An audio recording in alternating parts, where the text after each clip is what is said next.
Aquí da inicio el programa de opinión más influyente de la radio. Las emisoras Democracia M y XFM presentan la revista de opinión Democracia, con la conducción y dirección de Gonzalo Rosero. No puede haber diálogo sin libertad de expresión. Ella es el alma de un pueblo. Sin amilanarse, sin amilanarse. Este Ecuador amazónico, desde siempre y hasta siempre. ¡Viva la patria! Combatiremos la corrupción, la de ahora y la de ayer, y la que podría venir, la de adentro y la de afuera. La revista de opinión Democracia, los temas realmente relevantes, analizados con la visión crítica del periodismo libre. Da inicio la revista de opinión Democracia, el programa en el que usted cree. Comenzamos. Gonzalo Rosero, credibilidad incuestionable.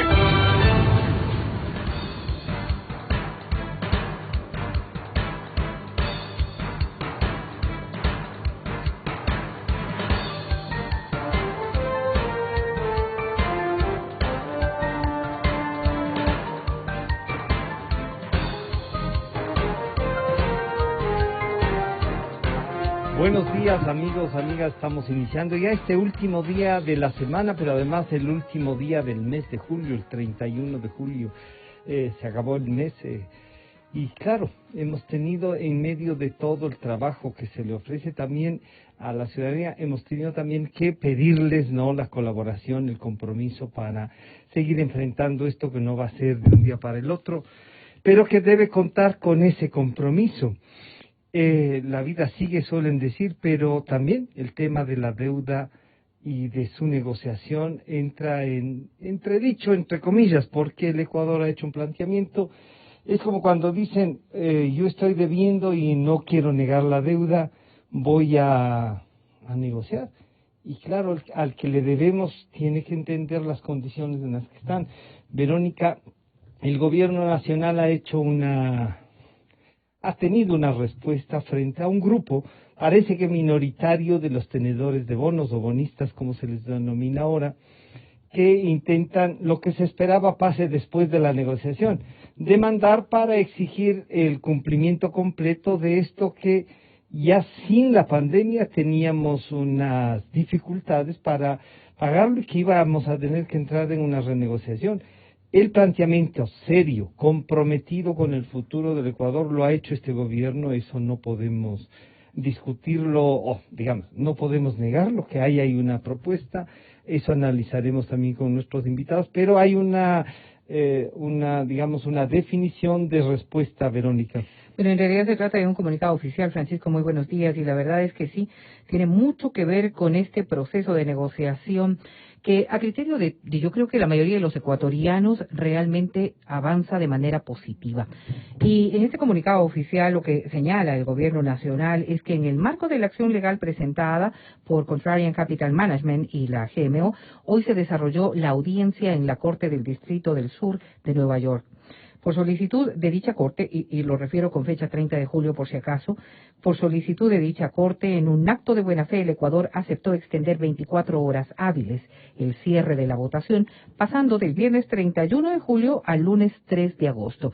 Este es el plazo de votación que se dio a los bonistas y que se lo aplazó para procurar de ellos una respuesta que esperamos nosotros sea en beneficio de los ecuatorianos, porque este tiempo adicional no solo que va a contribuir a reforzar los argumentos del Ecuador a favor de los intereses de la nación, sino que además va a permitir que los grupos de tenedores que hasta ahora no han votado tengan también la oportunidad de hacerlo a favor de la reestructuración en los términos planteados por el Ecuador.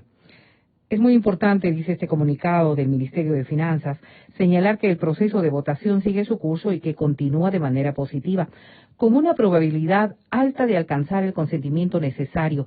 Al menos es lo que da cuenta los reportes preliminares. Ha habido respuesta favorable de varios de los tenedores.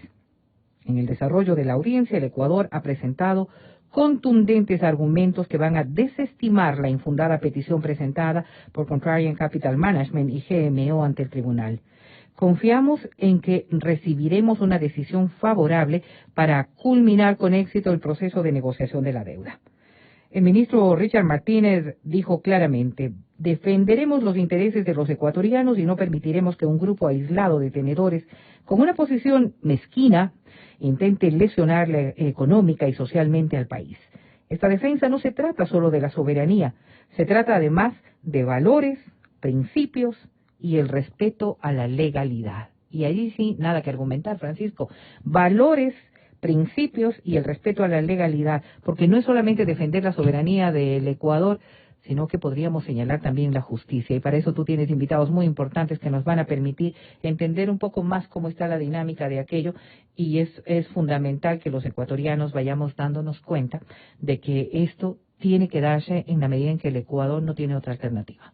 Así es, Verónica. Bueno, el comunicado, además de resaltar la buena fe con la que ha actuado el Ecuador, porque lo que hay que decir es que el Ecuador ha tenido buena fe, ha planteado, incluso hoy se terminaba el día para la votación, en esta ampliación los demandantes, diríamos así, dicen que es una cosa que está coaccionándoles para actuar. Y bueno, lo que hemos sido, y ahí digamos como país, ¿no? Lo que hemos sido es muy claros en las posibilidades reales que tiene el país. Más allá de eso, o sea, que tienen que venirnos a demandar, incautar cosas. Claro, o sea, es lo que le puede pasar a alguien que dice, vea, demándeme, o como decía ayer nuestro invitado de uno de los bancos, vea, el banco no quiere tener ni casas ni terrenos, quiere que la plata siga produciendo y circulando. Esta es una propuesta que para algunos resultaba, en cambio aquí, muy corta, muy pequeña. Incluso aquellos que se endeudaron decían, no, si se podía sacar más. Bueno, esto es una propuesta y no hay. Así es, Verónica, creo que el Ecuador debe cerrar filas alrededor de esto, ¿no? Y deberíamos en realidad tener una postura de respaldo, no a un gobierno, no a un ministro, porque no se trata de aquello, es de respaldo al país, que es lo que aspiramos todos, sí, es lo que aspiramos tenemos todos. que hacer estas cosas, si no, o sea, esto debe ser una parte de los acuerdos mínimos para el futuro. Y vamos a ver qué es lo que opinan los candidatos respecto a aquello, porque también, esto también tendrá repercusión y les da un alivio para los yo pensaría. Ahí están tus invitados precisamente para que puedan explicarnos de qué se trata esto. Verónica, gracias, buen día. Francisco, buen día. Gracias a ti también. Y de inmediato entonces pasamos a saludar al señor economista Mauricio Pozo, exministro de Economía. Está también ya el economista Ramiro Crespo y el economista Augusto Latorre, ex jefe del Banco Mundial. Perdón, Milton. Después vamos ya. Pero en principio comenzamos y saludamos con el economista Mauricio Pozo. Economista, bienvenido, buenos días. Bueno, la noticia la ha recibido usted, ya podríamos hacer un acercamiento. Fue usted quien nos dijo también que de los bonistas que no quieran una negociación tendrán que ir a juicio. Y aquí hay una primera reacción. ¿Cuál, en cambio, la reacción desde la visión de un ex ministro de Economía? Bienvenido, Mauricio, buenos días. Buenos días, Francisco, saludando a los otros compañeros de panel, a Ramiro y Augusto. Decirle en primer lugar que este proceso de renegociación ha sido un proceso, al menos como yo lo he visto, bastante directo, bastante franco, yo diría muy transparente por parte del gobierno. Aquí se han planteado todas las debilidades que está sufriendo la economía ecuatoriana en los últimos años y la gravedad que ha tenido con el problema de la pandemia, y sobre esa base el gobierno ha hecho un planteamiento con cierto tipo de principios y eso está atado a la real capacidad de pago de la economía ecuatoriana. No existe ningún libreto escrito que a usted le diga para una economía con estas características, siga esta ruta para un proceso de renegociación. Un poco lo que estoy tratando de decirles es que no existe ningún tipo de renegociación perfecta. Lo que existen son renegociaciones buenas que pueden ser equilibradas, balanceadas para las partes y de mutua conveniencia. ¿Usted sí preveía que podía haber una reacción de un grupo minoritario? O sea, tenía más o menos la intuición y le daba para creer, siempre querrán cobrar todo, ¿no? esa posibilidad existe, pero en este caso yo creo que se han ido un poco más allá, bastante más allá, porque una cosa es que haya un grupo muy pequeño que no esté de acuerdo y quiera demandarle al país y plantear los juicios que correspondan. Otra cosa distinta es que se intente boicotear un proceso de renegociación con una mayoría que ya aceptó la propuesta ecuatoriana. Son dos cosas diferentes, ¿no? Ya.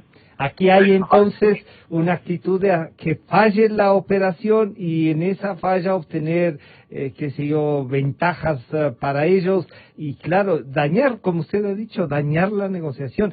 ¿Se puede hacer una contrademanda, una especie así como diríamos, nos están calumniando, no han medido la transparencia del Ecuador, economista Pozo?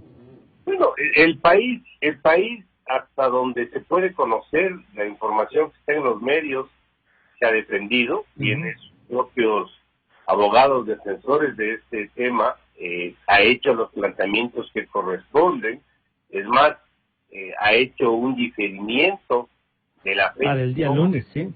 Exactamente de 24 horas laborables, para poder tener el resultado final de la propuesta y la aceptación por parte de los tenedores.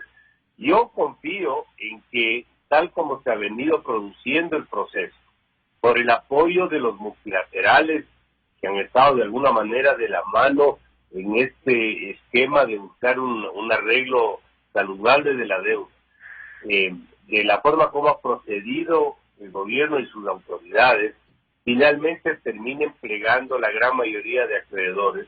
Y como le dije en alguna reunión, alguna entrevista anterior, pues, que habrá uno que otro ahí que no esté de acuerdo, pues, es su derecho. Claro. Eso no quiere decir que no hay una gran mayoría que pliegue a la propuesta ecuatoriana y que el Ecuador termine en una posición ventajosa para lo que realmente puede pagar, porque si el país tuviera la capacidad de atender sus obligaciones como están, no habría entrado en ese proceso. Y no circularía tampoco una propuesta para que los tenedores digan, oiga, ¿por qué quieres renegociar si no tiene problemas?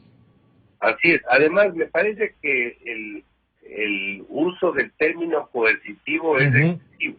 Yo no creo que ha habido aquí un mecanismo coercitivo, porque si fuera coercitivo, entonces el 53% de los tenedores que ya han aceptado estarían jugándole a la coerción por parte del Ecuador, lo cual no tiene ningún sentido.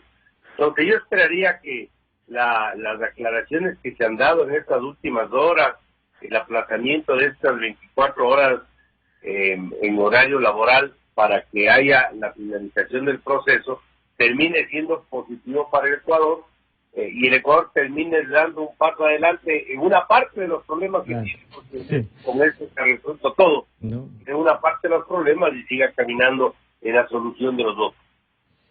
Saludamos al señor economista Ramiro Crespo. Esta primera visión, y usted que también tiene una empresa de seguimiento a los capitales, al mundo de la financiación, de la inversión, economista Crespo, esta actitud a ratos poco solidaria con las realidades que están viviendo los países, ¿qué le trae a usted a la memoria y cuál sería su análisis? Bienvenido, buenos días, Ramiro. Muy buenos días.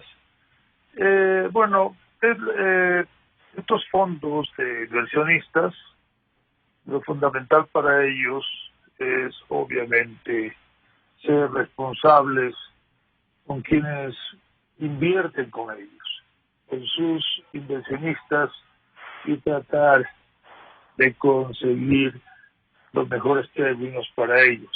Dentro de su radio de acción, obviamente está invertir en países como el Ecuador y otros países similares, donde hay, por supuesto, mayor rendimiento, y es un mayor rendimiento que tiene que ver también con el mayor riesgo que representa precisamente riesgo que ocurran cosas como las que pasan en el sentido de que una epidemia mundial muy seria, por supuesto, no afecte el precio del petróleo ¿no? Por nada. Pero economista, los que compraron bonos del Ecuador y en esas condiciones y al gobierno que compraron, como usted ha dicho, sabían el riesgo. No es un tema de la pandemia, es un tema que ellos incurrieron, diríamos, y que hay un gobierno que le está planteando, miren, estas son nuestras posibilidades. Se puede valorar, como ya ha dicho el economista Pozo, oigan, la posición del Ecuador y de sus autoridades ha sido transparente. Unos dicen se podía conseguir más, otros que no era necesaria esta renegociación, simplemente no se paga. Desde eso, ¿no se valora eso, economista Crespo? Primero, yo quisiera que, miren, quitemos el término falta de solidaridad, ¿ya? Porque ellos, estos fondos, y yo le conozco a uno de ellos, al GMO, es un fondo serio, no es un fondo conocido por ser un fondo especulador de los llamados fondos buitres. Entonces, no es que estén... Pero ¿es serio y es buitre? ¿Perdón? ¿Es serio y es buitre al mismo tiempo? ¿Se puede? Aunque no es un fondo serio que no es conocido como un fondo buitre. Entonces, sí, entonces el fondo GMO está basado en Boston. Entonces ellos obviamente que están demostrando solidaridad con el Ecuador en el sentido de que están negociando y aparte se están atendiendo a las reglas del juego como ellos las interpretan. Entonces lo que ellos están pidiendo es que haya mayor tiempo para analizar el tema y que, según ellos, ojo, yo me estoy limitando al análisis de ellos, ¿sí? De ellos, y a lo que he leído. Ellos dicen que ha habido tácticas coercitivas y también información engañosa. ¿En qué sentido tácticas coercitivas? Por ejemplo, que a los que no aceptan lo que el Ecuador quiere inmediatamente, pero que se ven luego obligados a aceptar por las condiciones de acción colectiva, en el sentido de que si el Ecuador consigue los mínimos necesarios, los otros tienen que aceptar. Entonces a esos les van a dar no las condiciones iguales que los que sí aceptaron, sino que les van a penalizar, como por ejemplo no haciéndoles participar del bono cero cupón, que es el bono que corresponde a los intereses que no se habrían pagado hasta agosto 15. Esa sería una táctica coercitiva. Y en cuanto a comunicados engañosos, se refieren a comunicados de que el Ecuador ha estado diciendo, según ellos, no ha estado diciendo comentarios o haciendo comentarios en los cuales da a entender que tenía ya una mayoría mayor de la que realmente tenía, y eso hacía que mucha gente, digamos, se suba o quiera subirse a la camioneta pensando que era así. Ellos opinan que eso, según yo lo que he entendido, no está bien, y lo que le están pidiendo a la Corte de Manhattan, del Segundo Distrito Sur, le están pidiendo, por favor, que pare un rato, extienda un poco el plazo para poder todos aclarar bien la información, porque no estamos de acuerdo con lo que nos está, con las tácticas o con la forma de actuar del Ecuador. Claro que este grupo, que es el grupo no, digamos, disidente, tiene otra propuesta que es distinta y que el Ecuador no la quiere aceptar porque no es tan conveniente para el Ecuador como la propuesta hecha por el Ecuador. Lo que están pidiendo es a la jueza que entonces dé tiempo, lo que se llama un injunction, ¿para qué?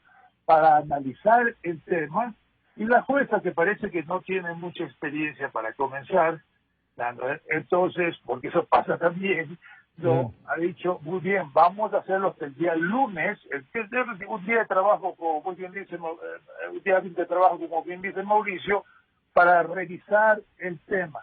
Y podría ordenar que se pare temporalmente el proceso. Lo que se ve en la carta que el Ecuador envía es, dice, si usted me para temporalmente el proceso, me lo está llevando más allá del 15 de agosto, que es el plazo hasta donde yo tengo el consentimiento para ponerme al día en mis obligaciones, y la forma de ponerme al día en mis obligaciones es de esta reestructuración. Y si me paso de ese plazo, me hace caer en default, y no solo en eso, sino en cross default. No solo con estos bonos, sino con 5.000 millones más, con otros bancos, etcétera. Entonces seguramente va a haber una argumentación sobre si la extensión de la jueza le daña la negociación. ¿Perdón? ¿Podría dañar la negociación? ¿Genera una incertidumbre en eso? Podría hacerle caer al Ecuador en default solo porque se ha pasado el plazo.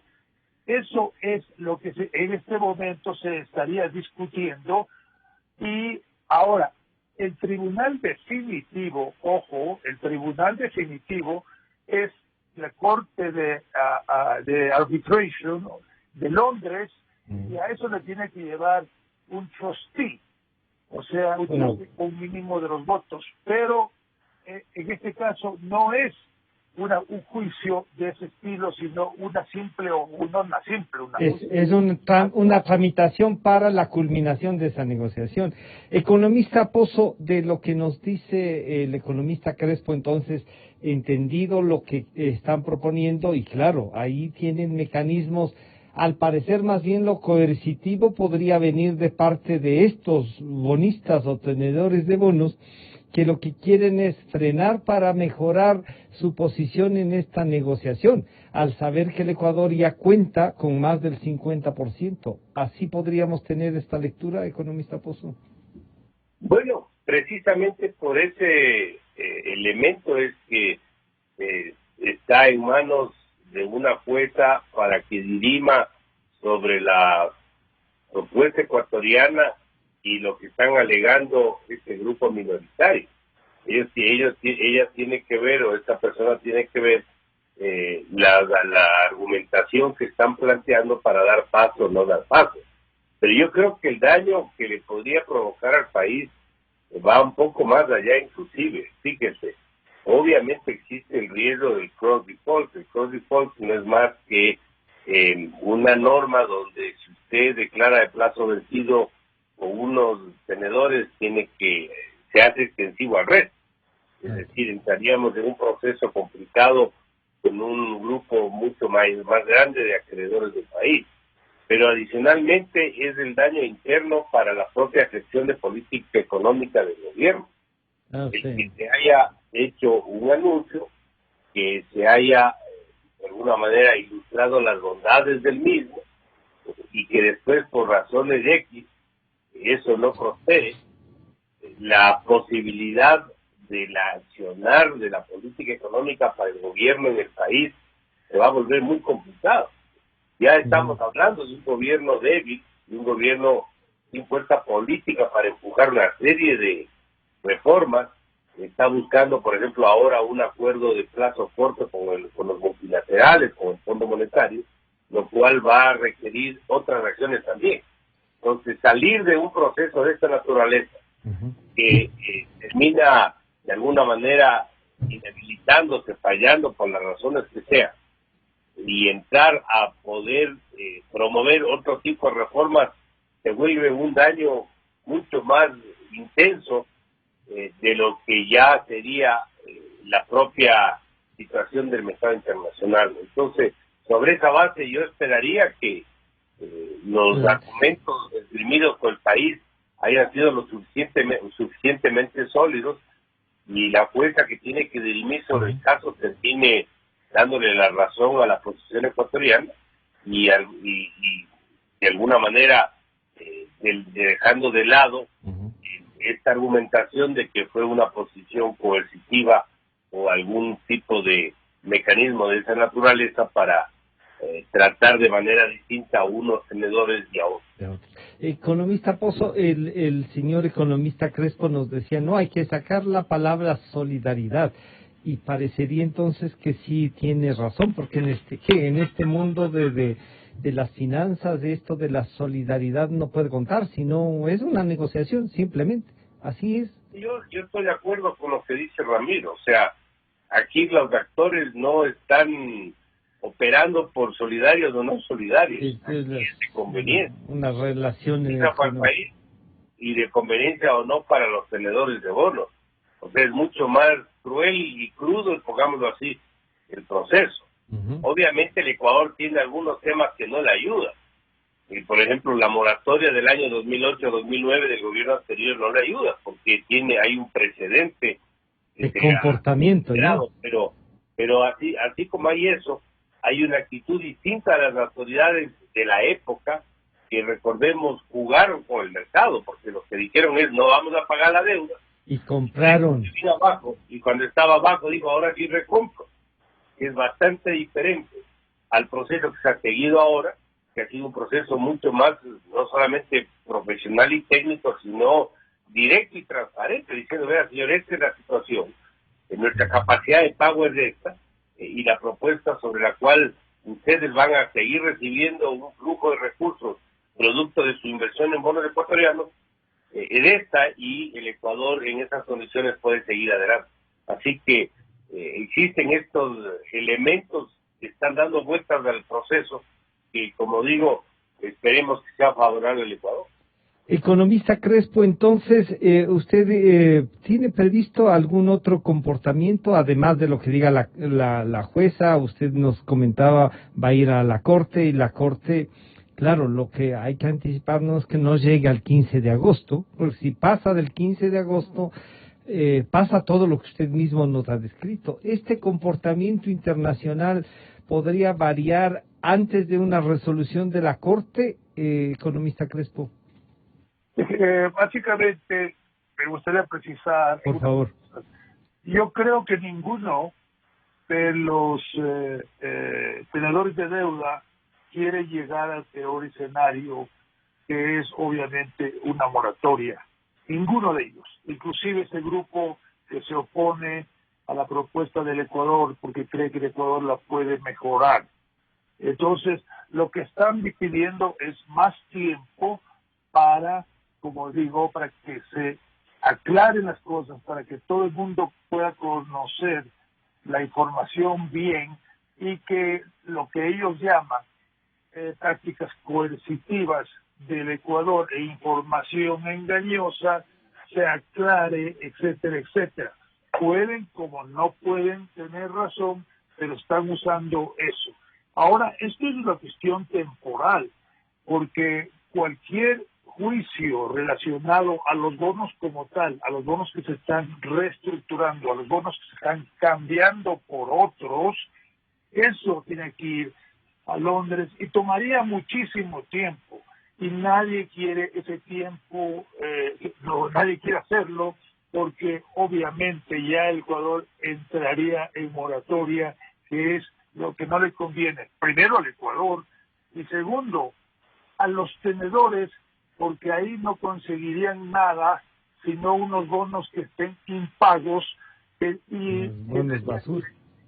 Unos bonos, digamos así, unos bonos basuras, y un país en una situación peor de la que estaría si aceptaran la propuesta dada por el Ecuador, que es una propuesta que en definitiva les va a permitir recuperar más de lo que se declarara moratoria. Entonces ahora lo que se está discutiendo, y ojalá que el Ecuador salga con su propuesta adelante, porque es muy buena. Lo que están diciendo los otros es, en definitiva, es demasiado buena y para el Ecuador, y nosotros queremos que la mejore un poco más, porque el Ecuador tiene a favor de ellos, campo suficiente para mejorarlo.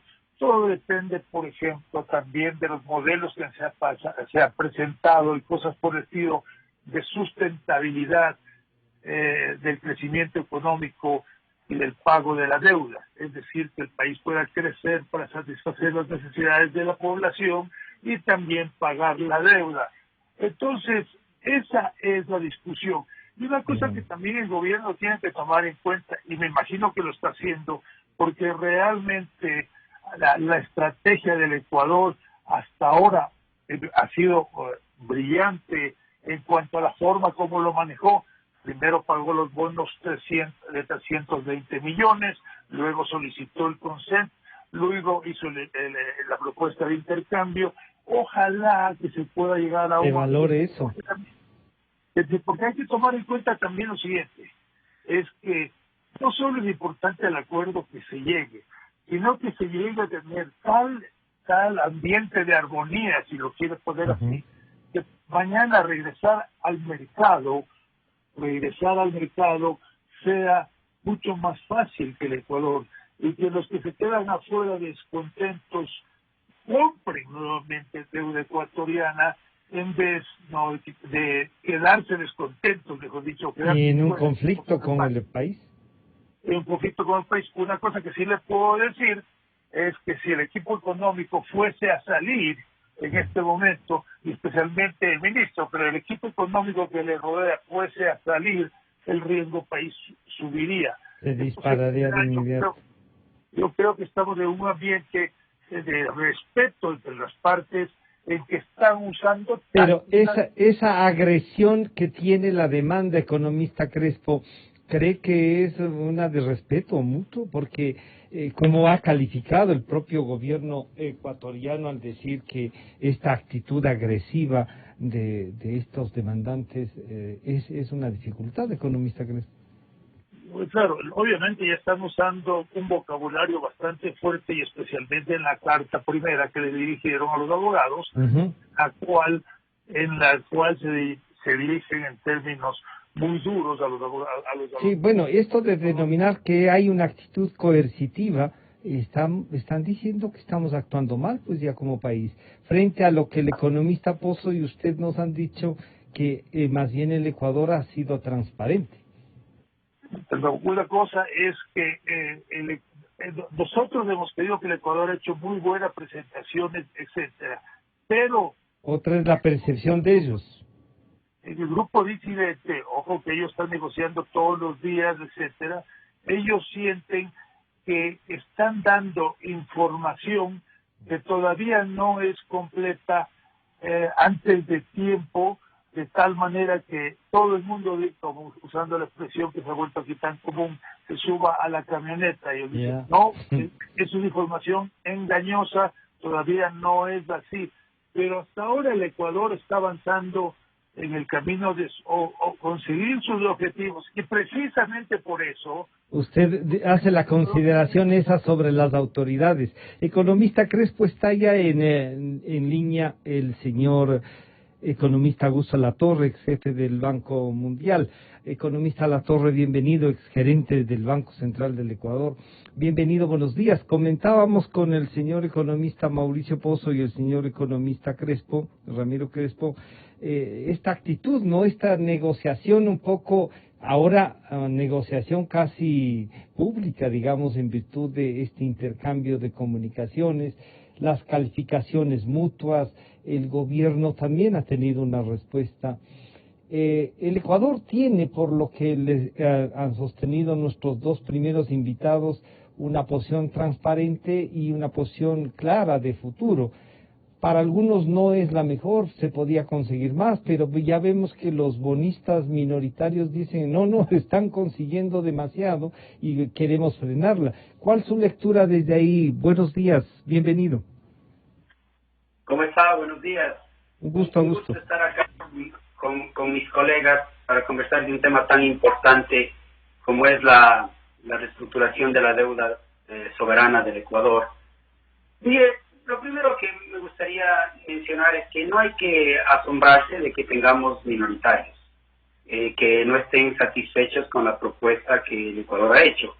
El problema de las minorías rebeldes es un problema que lo venimos acarreando desde hace años, desde los años 80, 90, cuando la deuda de los países se transformó en bonos, en deuda en forma de bonos, y el mundo carece de un sistema legal internacionalmente aceptado para tramitar las reestructuraciones de deuda soberana, a diferencia de las deudas corporativas que se tramitan, por ejemplo, en Estados Unidos a través de esto, lo que se llama de la capítulo 11, que tiene todo un marco, ¿no?, que facilita la negociación, el alcance de las minorías y elimina el problema de las minorías.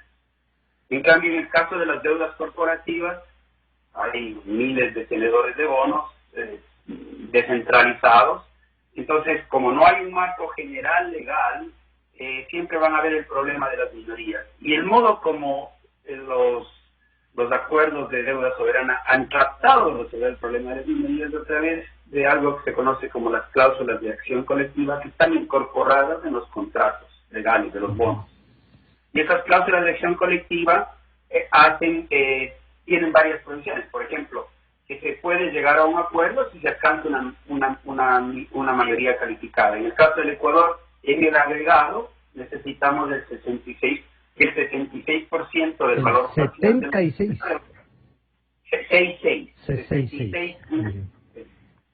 66, 2/3 para ser exacto. Ya. Que el 66, 2/3 del valor facial de los bonos esté de acuerdo.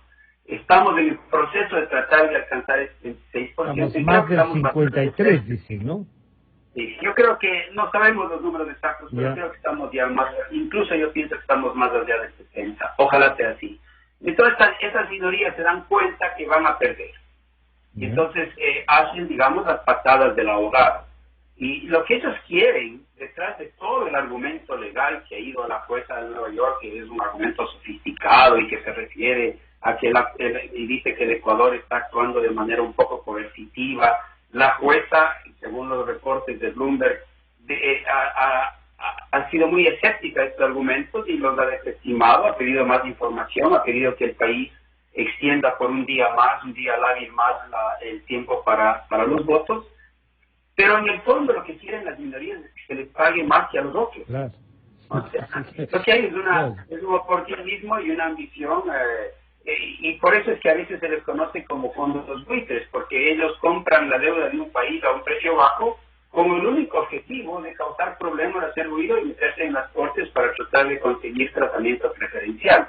Ahora, obviamente, a un país no le conviene tratar de manera preferencial a la minoría cuando la mayoría ya está de acuerdo. Entonces, perdería seriedad. Claro, al Ecuador le compete ofrecer los mismos términos a todos los tenedores de bonos. Pero lo que les irrita a esta minoría es que en una de las cláusulas de acción colectiva que están en los bonos ecuatorianos tiene una cosa que se llama los exit consents. Y los exit consents es un mecanismo legal a través del cual cuando la mayoría se acuerda, cuando ya tengamos el 6% y acuerdan en el acuerdo, el último acto, por así decirlo, de la mayoría es cambiar los términos de los bonos viejos. Entonces la mayoría se acerca al Ecuador, recibe bonos nuevos, los que están definidos en el acuerdo, recibe los bonos nuevos y cambia, por decisión de la mayoría, se cambian los términos de los bonos viejos, de manera que los que no participan están obligados están obligados a recibir términos comparables a los que recibe la mayoría. Y eso es lo que ellos alegan ante la jueza, de que les parece que eso es coercitivo. Pero obviamente esa cláusula de acción colectiva que consta en los contratos está ahí para animarles a participar, para que no se queden fuera. Entonces, desde el punto de vista del país deudor, esto es una manera de crear un incentivo para que participen. Y de aplicar el contrato. Sí, aplicar el contrato. Ahora, mire, lo que ellos han pedido es una cosa bastante temeraria. Lo que ellos están pidiendo a la jueza es que la jueza suspenda todo el proceso de renegociación de la deuda ecuatoriana. De la República del Ecuador, 17.000 millones de dólares que están en proceso de renegociación, en donde tenemos ya una mayoría importante. Esta minoría pequeñita le va y le pide a la jueza que suspenda todo ese proceso. Entonces los abogados de la República le dicen a la jueza: señora jueza, mira, si nosotros suspendemos todo el proceso de la renegociación, el daño económico y el humano para el país sería enorme, casi incalculable, porque le implicaría, entre otras cosas, que el Ecuador no puede seguir negociando con el Fondo Monetario. Entonces, yo pienso que los argumentos que los abogados de la República tienen son muy potentes. Tengo mucha esperanza de que la jueza va a ver la virtud de esos argumentos y espero que, ojalá, la fuerza enorme en favor del Ecuador rápidamente y podamos cerrar este acuerdo para poder seguir tramitando y administrando esta gran crisis económica que tenemos por causa del coronavirus. Como decía el economista Pozo, es una parte, no sé si la más pequeña, pero una parte de los problemas que habrá que ir resolviendo. Economista Pozo, desde el punto de vista entonces ya hemos visto el análisis de lo que es la posición de los bonistas, digamos así, descrita por el señor economista Crespo. Usted ha hecho un análisis de eso también. ¿Cuál debe ser la posición del Ecuador? Podríamos, y ahí como usted es el más cercano a la actividad política, también le diría, la actitud política que debe tener el economista Crespo ha dicho, oigan, paren un poco los temas del ministro de Finanzas, no vayan a moverlos en el pero esto parecería es una posición del Ecuador. ¿Cómo reaccionar? ¿Cómo ayudar entonces para que esto avance? ¿O no tenemos sino que estar de espectadores de economista Pozo? Se escucha, Francisco, porque... Sí, se escucha. Allá. Sí. A ver, aquí hay varios temas que usted menciona, Francisco. El Ecuador tiene que mantenerse en la línea que ha estado operando en el tema de la renegociación de la deuda. El Ecuador, en ese sentido, yo creería, ha planteado lo que está atado a su capacidad de pago y ha tenido un apoyo de una mayoría de los tenedores de bonos. No es que ha sido rechazado por todos los tenedores, ha sido aceptado por la mayoría de los tenedores. Y desde ese punto de vista, que haya aparecido un grupo minoritario que no le gusta y que finalmente quiera un trato diferenciado, eso no es argumento como para que el país busque cambiar cuál ha sido su posición sobre estos temas, inclusive para darle fuerza a la propia posición ecuatoriana de defender la propuesta que se ha hecho desde un principio. Entonces, si a mí me pregunta desde el punto de vista político, tiene que plantarse bien donde está y seguir la ruta que está siguiendo.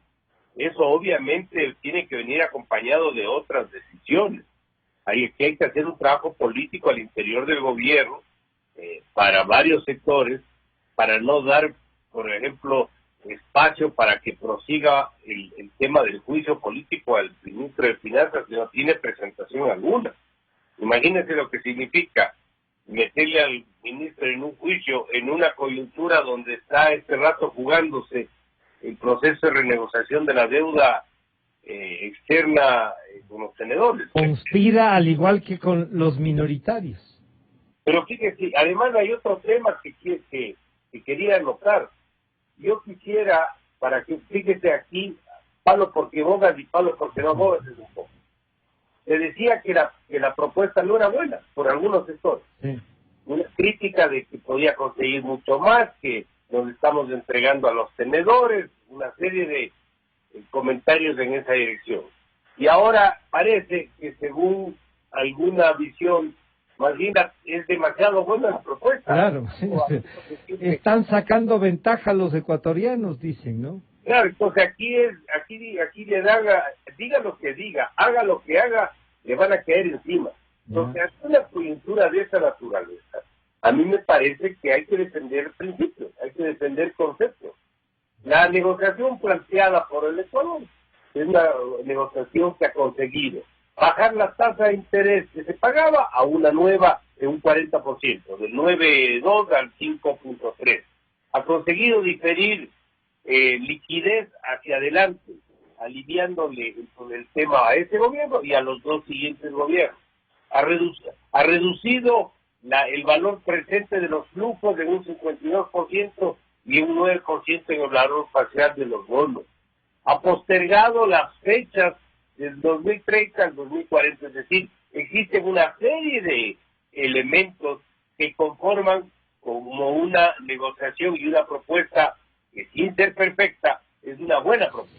Entonces, si es así, y esa ha sido la argumentación del país, a mi criterio, no tiene sentido que porque salgan unos pocos de ahí a protestar y buscar algún beneficio particular, el Ecuador vaya a debilitar su posición o vaya a cambiarse de ruta. Yo creo que tiene que mantenerse en eso.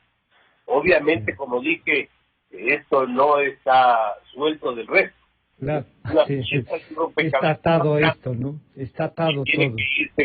Que tiene que irse completando con otras acciones donde el gobierno también ha tenido sus pecados, y eso también hay que decirlo, se ha demorado en una serie de decisiones que le han generado. Por esa parte usted sí le enjuiciaría.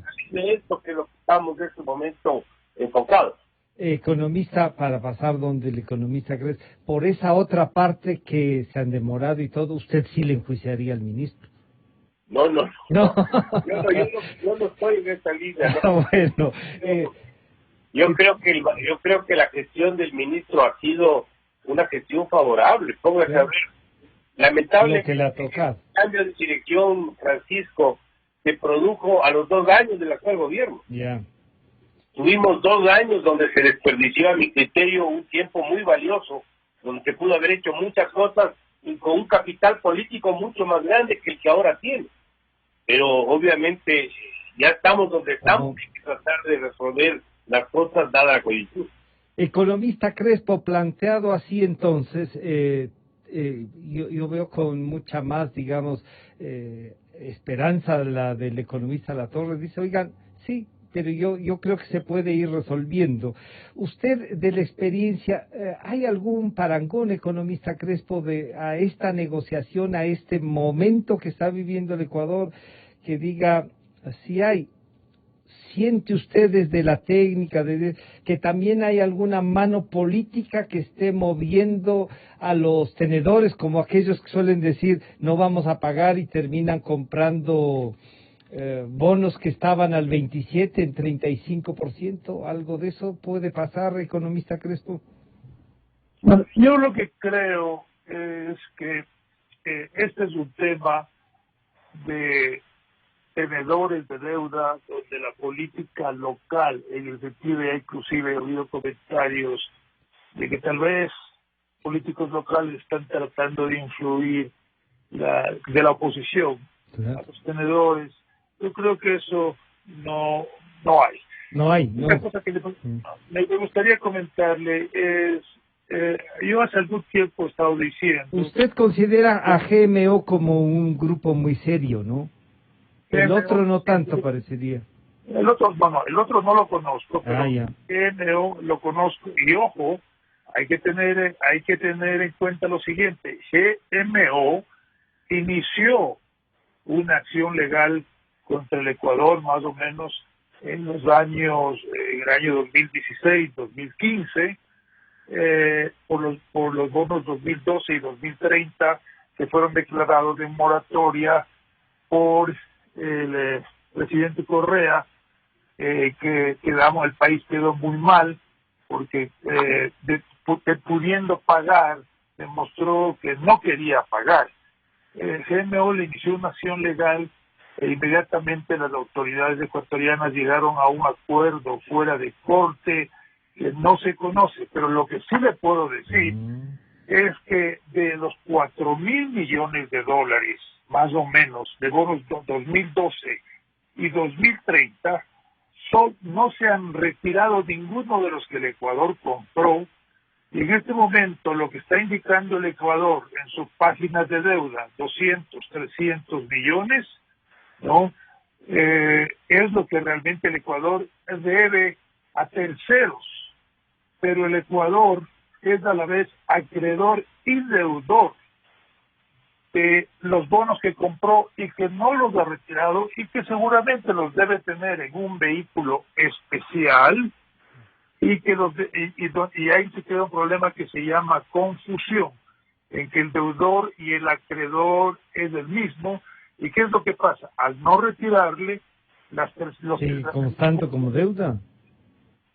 Sigue costando como deuda, y especialmente los que quedan con los 300 millones, más o menos, de estos bonos 2012, 2013, no pueden ejercer sus derechos porque obviamente si quieren tener una reunión, una votación como la que el Ecuador está pidiendo ahora, el Ecuador asoma... ¿Es mayoritario? Es el mayor tenedor, y otras cosas que nosotros debemos revisar y que yo esperaba que llegaríamos a ver en la Comisión de la Deuda, que de pronto no entiendo por qué se quedó paralizada. Pero déjeme concluirle solo esto. Yo le decía que mucha gente iba a pensar antes, Wall Street, que la demanda era, la propuesta de Ecuador o lo que le habían aceptado al Ecuador era demasiado buena y que posiblemente iba a haber juicios. Pero mi segundo punto fue de que el Ecuador, gracias a la seriedad que ha demostrado este equipo económico, el Ecuador tenía simpatía en Wall Street. Alguna gente me criticó por decir que el Ecuador tenía simpatía en Wall Street. Yo me refería, sí, una de las cosas que ha conseguido este equipo económico es que haya un ambiente de querer apoyarle al Ecuador por la manera como ha actuado. Entonces la jueza, y decía que probablemente no le vayan a meter juicio al Ecuador, o si le meten no vayan a tener éxito, porque precisamente la jueza valoraría eso. Un juez o jueza podría estar más inclinado a favorecerle al Ecuador que a favorecerle a un juicio a Argentina. En este momento es más fácil meterle un juicio a Argentina en Estados Unidos, por ejemplo, que meterle al Ecuador. Sí hay un poco de tácticas coercitivas, porque se quejan también que en caso de que ellos digan que no, pero les obligan a aceptar lo que la mayoría ha votado, no les van a dar los bonos 30, no les van a dar los bonos 35, solo les van a dar los bonos 40, los que se venden a más largo plazo, y también no les van a permitir de los bonos cero cupón por los intereses transcurridos hasta el momento que se renegocie, no les van a permitir tener ninguna participación. Entonces ellos dicen, no, si ya por último nos van a hacer sumar a la fuerza a esto, entonces por lo menos que nos den lo que la mayoría está consiguiendo y que nos está obligando a tener.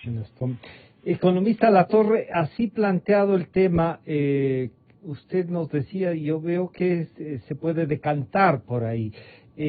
Para el Ecuador sí ha sido un debate en estos días también de tener mano política en esta actitud de estos tenedores de bonos, llegando, como nos ha recordado el economista Crespo, a decir que son los tenedores locales, o sea, unos ecuatorianos que tienen unos bonos los que no quieren someterse a eso, porque obviamente quieren más rendimiento, más cosas. ¿Usted cree que nos pase esto? Entre todas las 7 plagas, que también estos buitres que han sido nuestros estarán ahí, economista. Mire, no puedo decirle que no, pero tampoco puedo decirle que sí. Porque el modo como funcionan estos mercados es que son instituciones administradoras de activos, como por ejemplo este grupo Contrarian, que es un grupo pequeño, bastante desconocido, que administra recursos de terceros. No sabemos cuáles son esos terceros y no es imposible que detrás de un fondo de este tipo hayan tenedores de bonos ecuatorianos que tengan alguna malicia. No es imposible. Pero no que, es imposible, que tengan legítimamente bonos, además, sería. Sí, lo que digo es, no es imposible, pero no sabemos. Francisco, no sabemos ni podremos saber, y son puras especulaciones. Lo que sí es cierto es que estas minorías pueden hacer daño. Para mí lo interesante es que las minorías son disidentes de un grupo de tenedores de bonos cuyo interés mayoritario es sumarse al acuerdo de deuda que Ecuador ha propuesto. De manera que tenemos un problema de que hay una decisión al interior de los tenedores de bonos con una minoría disidente que quiere tener un poder de veto.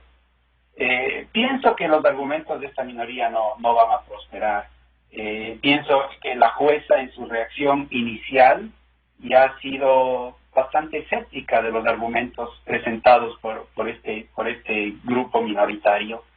Y pienso que este grupo minoritario, por eso es que una manera de interpretar la decisión de la jueza cuando le pide al Ecuador que extienda un día más el tiempo para la votación, es justamente para darles oportunidad a estas minorías a que puedan sumarse a la mayoría.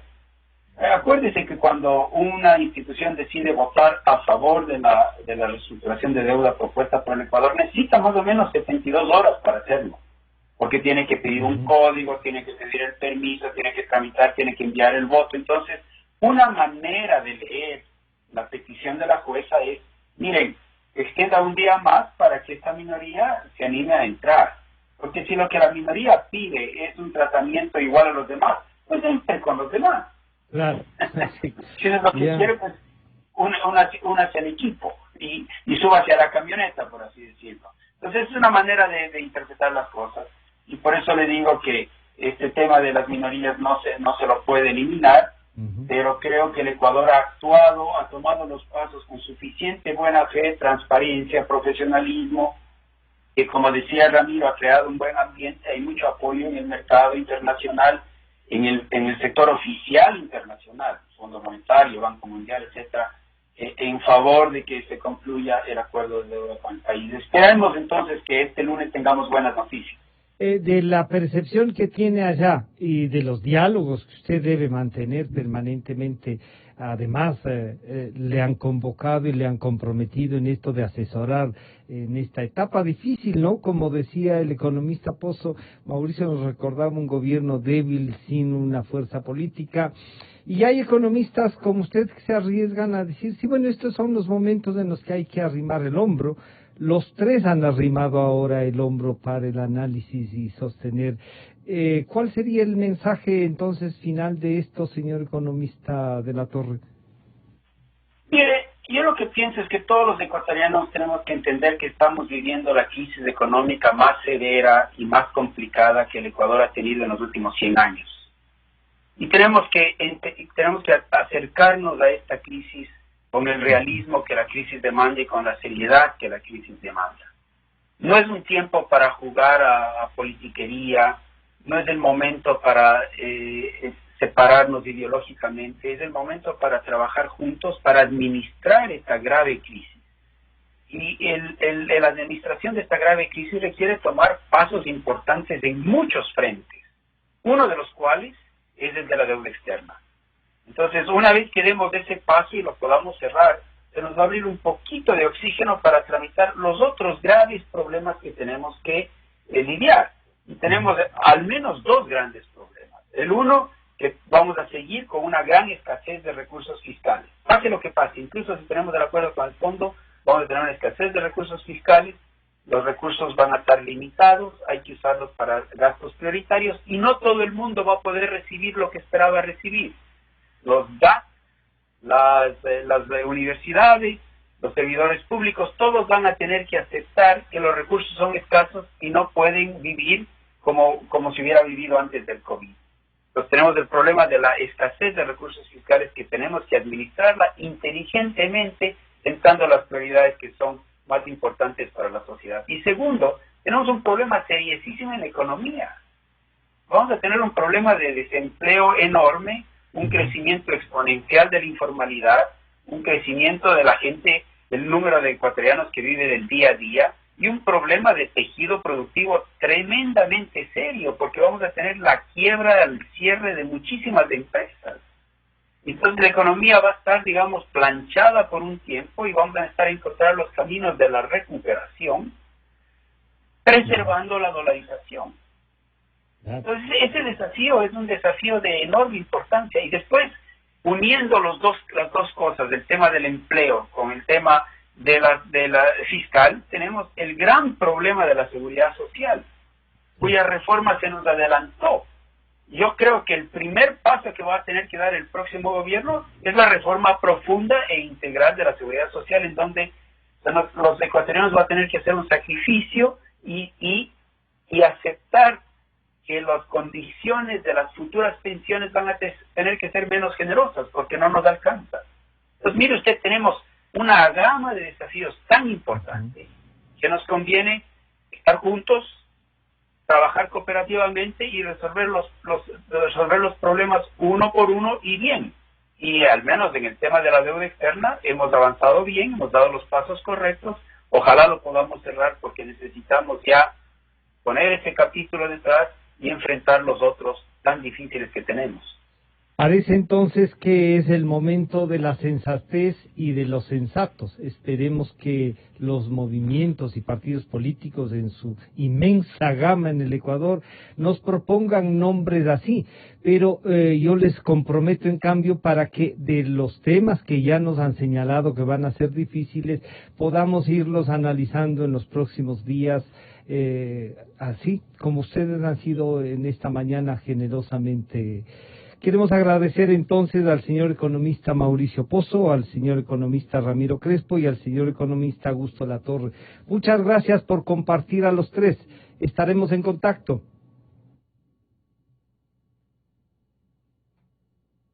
Con toda la fidelidad, con toda la fidelidad. Un manejo informativo solvente. Democracia. Inicio de espacio promocional y publicitario. La calidad de un servicio alcanza el nivel de excelencia